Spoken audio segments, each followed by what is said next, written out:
Thank you. Right, so first of all, there's a few of us here, and I'm only the only one talking, but we'll all take questions later.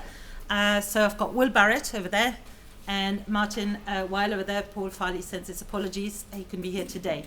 And we're here really to talk about an amazing history which has developed since 2013. And that's how we went from a cupboard, literally, to a museum working towards accreditation. It all started, as I said, in 2013, when Will Barrett and I were working with the RAM, which is a local heritage museum in Exeter. We were testing a platform that would allow RAM to put its collection on a trail, on a map, so that people could encounter the collection outside of the museum. And we created quite a few trails. The testing was going really well. We worked with students, we worked with RAM. But at some point I felt, well, actually, I want to really see how all this works within a different kind of context. Perhaps the context of an organization that has a fantastic heritage, but where the heritage hasn't yet been kind of recognized or cataloged or organized in a way that would easily go into a trail. And somebody said, why don't you try Exeter City Football Club? They were the first one to play Brazil in 1914, and they have this fantastic history which would be really amazing in this context. And that's how we met Martin and Paul, who showed us around the football club, where we found that Paul in particular had been collecting the heritage for some years, had organized it very well, preserved it rather well as well, but that this wasn't really catalogued in any way for the public.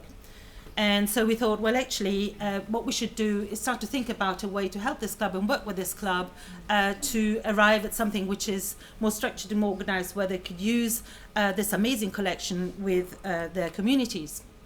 So we started meeting the communities, and of course we really started with the senior Reds, who are the more senior members of the club and the trust, or just fans. And we were talking about our initiative and our ideas when one of them stood up and said, I'm the one in that photo. And he produced this amazing story about how that photo had come into being, and his brother, who's now dead, and the son of the player who's in that photo was also, I think, in the room. And we suddenly realized really that the images by themselves weren't doing anything, or at least not to me. I wasn't particularly aware of the history of Exeter City Football Club anyway. And what we really lacked was the intangible heritage. What we really needed to try to do was to find a way to bring that back out and to relate that to the heritage that we were seeing at the club. So we went to the university and asked for a little bit of seed funding to create a digital archive. I was writing a book on archiving at the time. That seemed the right thing to do. We used the Nomica platform, which is a platform used by a lot of universities to create kind of research archives. It's an open source platform, so anybody can use that. And we started at that time quite a small digital archive, which is now, I can't remember how many items, but thousands, more than thousands, tens of thousands. But at the time, it seemed a really good way to very quickly reach out to different kinds of communities that weren't necessarily Exeter based. And I say that particularly because Exeter has got fans a little bit all over the world, including in some very remote places where they wouldn't be able to necessarily come to the club. In fact, its club historian is based in France and is currently in China, for example. So for him to be able to access a digital resource like this is amazing. To do this, we work with the Digital Humanities Lab at the University of Exeter. Now, most universities will have a similar kind of lab, and I really suggest to any organization that is here to contact your local university and to see if they can help you to set up such a facility. It's a server space that's quite important in this case, and the fact that these kind of collections can then be upgraded and migrate and benefit from the wider university rules about archiving. As soon as we did that, we realized that we wanted to do more, and we also realized that there was something amazing happening at the club at that point in time, which is a major restructuring. One of the big stands was coming down, and associated with that stand were, again, a lot of the memories of the people who were going there as children, with their parents, with their fathers, or even their fathers' fathers, and so on and so forth. So somebody mentioned the Heritage Lottery Trust, and I'm really happy to have Tim here, actually, who will talk a lot more about all that tomorrow from the Lottery Trust perspective. But what we were incredibly lucky to be able to achieve were a succession of 3 awards. The first one, 2017-18, and I'll explain them in more detail as I go along, was to capture the history of this stand that was coming down, and to preserve the memories, both and the items associated with the stand for posterity. The second, the City Museum, was a realization that we had at that point acquired a lot of heritage, both tangible and intangible, and that we should achieve to somehow make this available to wider communities as a museum. And I'll come back to this to explain how we did that. And finally, the one which was just been awarded a few months ago, Celebrating Our Heritage, which allows us to come out to groups like yourselves and talk about our work and network ourselves further into already existing amazing projects that are happening all over the UK, but also, I may say, further afield. So the first thing we started with is we realized that we couldn't do most of this by ourselves. We needed to have fantastic partnerships. And the first partnership we had was with the Devon Heritage Centre, so Southwest Heritage Trust. We've got Brian here later in case any of you have any questions bespoke to that. But of course, this is a professional organization that preserves the heritage for the future. And so one of the very first things we did was to identify what heritage we would keep at the club and the trust, and what heritage would be much better preserved here at the Devon Heritage Centre. We also realised, of course, that our students from the university who form part of our volunteer group were extremely keen to be trained, and that the Heritage Centre was willing to train them. This is something students then obviously use in their CVs, and in a lot of cases it's enabled them to, once they finish the university, to then get their first jobs. So it's something that, again, if any organisation here is willing to talk to ourselves or to other university partners, please bear this in mind. The second thing we realised is that we had a lot of heritage, but that was really just the top of the iceberg. I'm sure you all know there are a lot of amazing collectors around, and we don't necessarily know what they have. So in order to understand what the heritage that Exeter City Football Club had, we started a series of heritage gathering events, and that was already through our first Heritage Lottery Fund. We were particularly keen to invite a whole range of communities, and so that started with the senior Reds, the kind of person that I showed you in your first slide, but it also involved all sorts of other people. And in particular, it involved the senior players, and I'll come back to that as well, and anybody who was willing to contribute to memories to the stand that was coming down. So to these events, people brought memories, people brought objects, the object often sparked memories, and we very quickly realized indeed that this was really beneficial for people suffering from mild form of dementia, and I'll come back to that in a minute as well. We realized, of course, by doing this, that there were a lot of stories that had not yet been captured, had not yet been documented, had not yet been told. So I was saying to earlier this morning that it's very important to not just think about the past heritage, but also about the future heritage. And so we very actively identified the groups where we didn't have much. And these had to do with diversity in football, women in football, ability in football, and LGBT in football. And we very actively started to look for heritage in these particular areas. These two posters that you see here were a very successful collaboration with Devon County Council and our students, who created these posters for a particular match. And then there you see Paul Farley, he's not here, but he is here, holding the award that the students received for creating this amazing poster. We started to work with an independent filmmaker, who originally was not a specialist in football heritage films, and I think by now he probably is, and therefore also asked ourselves the kind of questions: what would you put in a sporting heritage film? What communities do you need to talk to, and how do you talk to them? How do you deal with copyright and complicated issues to do with associated costs? So we started again with these two films, Women in Football and Ability in Football, and are currently working on an LGBT in football film. We also started to work with a community trust at the Exeter City Football Club, and that was one of the first things we actually did. So on the left, you see Will Barrett working with some of the children involved in the Kickstart program. That's a program that is for children who are at risk of exclusion from schools or who may have already been excluded from schools, and it's to help them to pick up some literacy and numeracy skills while they actually talk about football. We were very, very happy with the work we did in those days, and we realized the children were too, when on one occasion Will forgot the code to access the changing rooms, and one of the children said, "Oh, it's got to be the year that the football club was founded," digitized the code in, which he clearly had memorized, and got in. And then we were like, okay, So that worked very well. But again, shows the real importance of these programs and how you can really make a difference. The other wonderful thing is at the end of this particular day that Will led so successfully, the children were asked by the person in the community trust what they wanted to do their following week in their spare time, and they said, we want to go and see the museum. And that was amazing for us, that they actually wanted to go and see the RAM, the local museum. We also worked with other groups, including the Meet and Remember group, which again is for people with mild dementia. And again, you can see from the image, I had a fantastic day. And some of us earlier have talked much more extensively about this work, so I won't spend too much time on that. We are particularly proud about the work we did with former players. Exeter didn't have at the time a former players association. It's now slowly beginning to have one, and the former players have been coming together on a yearly basis as a group, thanks to the Heritage Lottery Fund.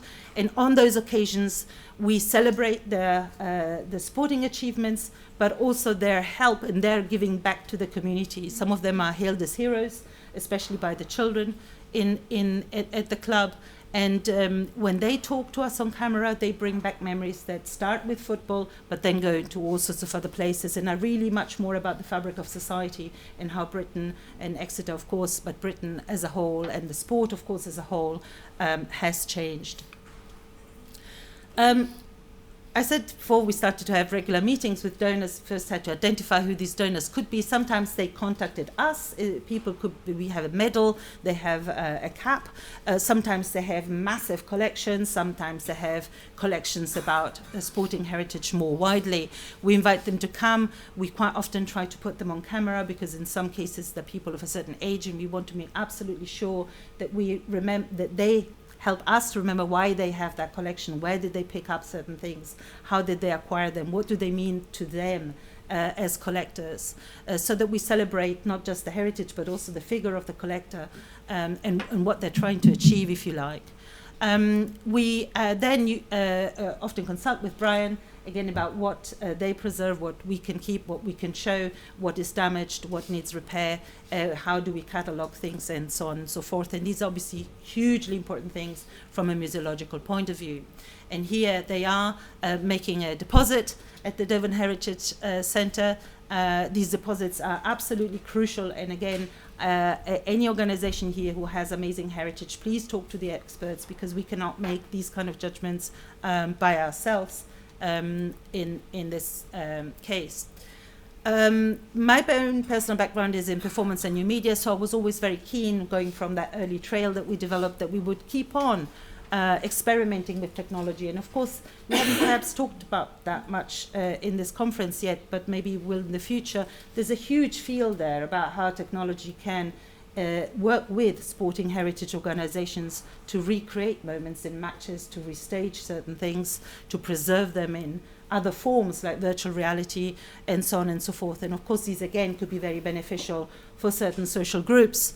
We were very keen to create a 3D scan of the Brazil football, or one of the Brazil footballs, and did so with the help again of the Digital Humanities Lab at Exeter, and the platform that hosts all the 3D scans, CEO got back to us and said that for him it was the heritage object of the year, and it's still available there for anybody who's interested in that.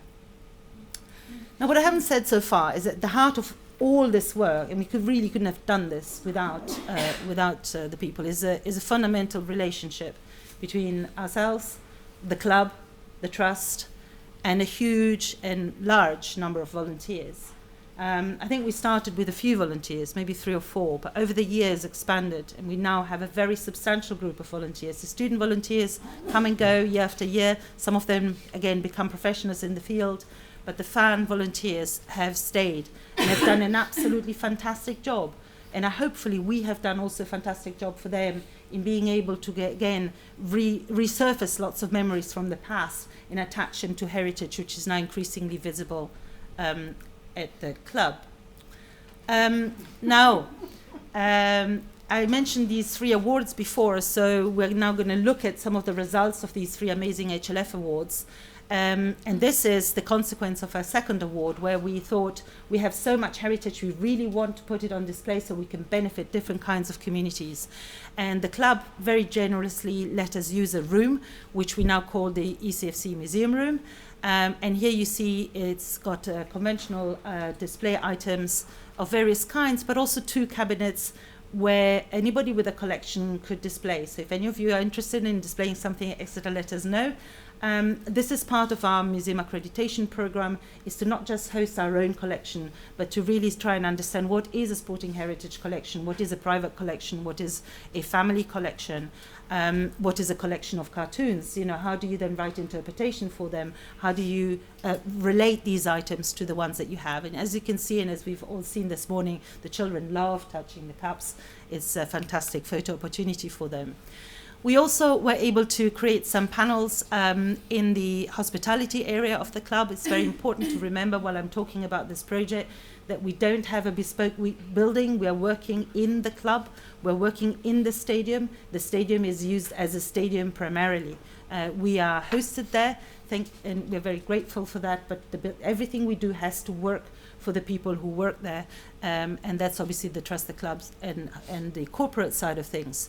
So here we crowdsourced a lot of images, and that allowed a lot of communities again to first learn about our initiative, but also participate in a competition where then the best images were selected and became part of the competition. We also, you can't see it in this image, here have a sponsorship panel which showcases the very early history of sponsorship to the club.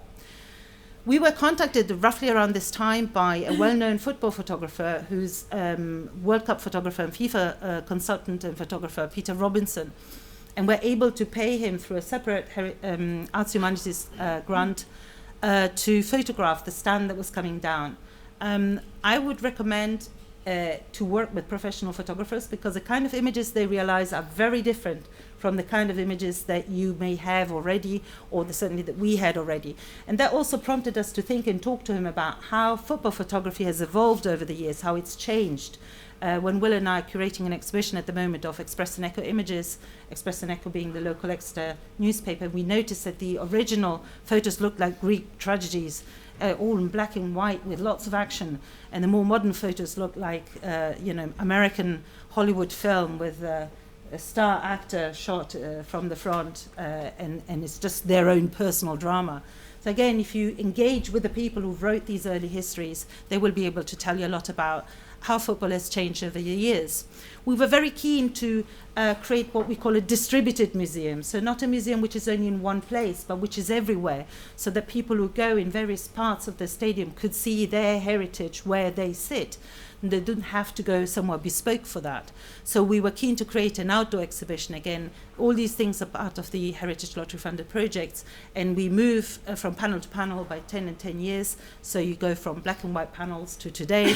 Again, here you see former striker Alan Banks identifying himself in one of the panels. We've seen also lots of people identifying the parents, the grandparents, and really spending quite some time in front of these panels. I talked about the stand that came down. We were able to create 3 exhibits for this new stand. The Legends Wall, and of course it's not just children that want to be photographed in front of it, it's also the legends themselves. And here you actually have Tim Land, HLF, doing a film about that. Wearing the same jumper. You're wearing the same jumper. So we can talk about that moment in a minute. We also, as many other clubs, wanted to have a timeline, and indeed we wanted to have a Hall of Fame. What I hadn't realised is how important the Hall of Fame was to players who are still alive. And I think in Tim's film, there's an interview to Alan Banks about the Hall of Fame and about this kind of work, and he's very emotional about it. And I become very emotional when I talk about it, because I think it's one of the things that are important in this sector, is how much it means to people. But most of the people go to the pub, right? There's a pub downstairs, so most of the people go there. So we've got to do something there. And apart from the exhibition we're actually putting together now with the Express and Echo images, we wanted to really celebrate the club DNA, the people who go there, the various communities. And again, we crowdsourced some of these images directly with the communities, and we put the panels, there's quite a few of them all around the downstairs pub area. And then we thought, well, what about the future? right? We're building a new stand, and why, I think it was Martin actually who had the original idea, why don't we do a time capsule? So we'll purchase a time capsule, and again, we crowdsource content. We ask people to send us something that they would like a fan in the future, in how many decades or even hundreds of years perhaps, to see. And we wrote a letter to the fans in the future. We used social media very wisely. Well, Will did most of that, as did some of our student volunteers. And we used the press very wisely. And I think, again, that the press are an important ally to have. Someone did a presentation this morning about people knowing about our work. The press are a very important ally in this context, not only because they often need heritage images, but also because in some cases they were the ones who originally produced some of the heritage we're talking about. But in this instance, it was actually the BBC who contacted the university first and then the club, saying they wanted to do a feature on the first match with Brazil, and could they come and indeed meet Martin and do a bargain hunt around the stadium. So they came, had a fantastic time. What you can't see in the image is that the presenter then, of course, put the kit on and went on the pitch and scored a goal. But we filmed that, but I don't think we have permission to show it. And finally, with our very last project, which we're doing right now, we're meant to, and would like to, indeed, as I said before, try to expand the framework that we're working with and have been working with for a few years now to other sporting heritage contexts, other clubs, some football clubs, Portsmouth and Huddersfield, and of course the Football Supporters Federation have partnered with us, so that we'll be doing 3 workshops by next July. If any of you are interested in attending, please contact Will or myself. We'll also hold one which will be specifically held in Exeter, which will be for any sporting heritage club that has an interest, if you like, in understanding what could be a sporting heritage preservation framework. How do we collect, document, and preserve the heritage? What have been the challenges for us as a club, as an organization, as an institution, as a museum? Where do we go from here? And above all, how do we learn from existing bread practice, and how would we advise groups like the Chiefs who are beginning to think about doing something like this but haven't yet started? How can we create something that they can grasp reasonably quickly and give them a really good start on this kind of work? And that's all I have to say. Thank you.